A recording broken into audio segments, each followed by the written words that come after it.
السلام علیکم ورحمۃ اللہ وبرکاتہ۔ محترم سامعین، خواتین و حضرات، اجالا چاندنی امید اسلامک چینل سے میں آپ کی خدمت میں ویڈیو لے کر آیا ہوں سورہ بقرہ کی تفسیر و تشریح کے حوالے سے۔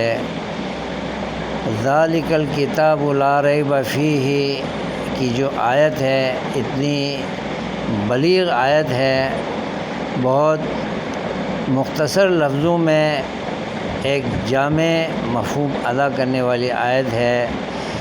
اس انداز کو علم بلاغہ کے علماء نے ذکر الکل بسم الجز سے تعبیر کیا ہے، یعنی تذکرہ سورہ بقرہ کے تحت ہو رہا ہے، لیکن پورے قرآن کریم کی تائید و نصرت کا اس میں تذکرہ ہوا ہے۔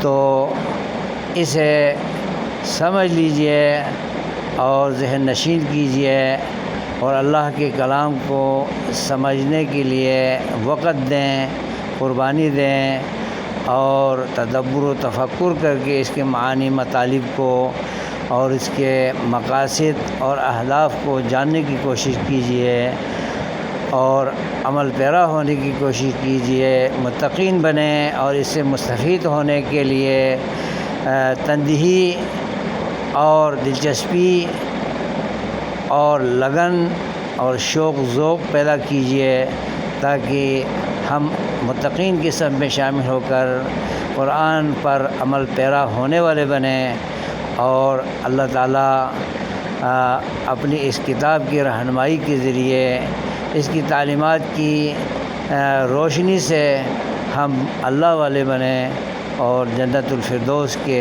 حاصل کرنے والے اور جنت کی حقدار بنیں۔ آمین۔ والسلام علیکم ورحمۃ اللہ وبرکاتہ۔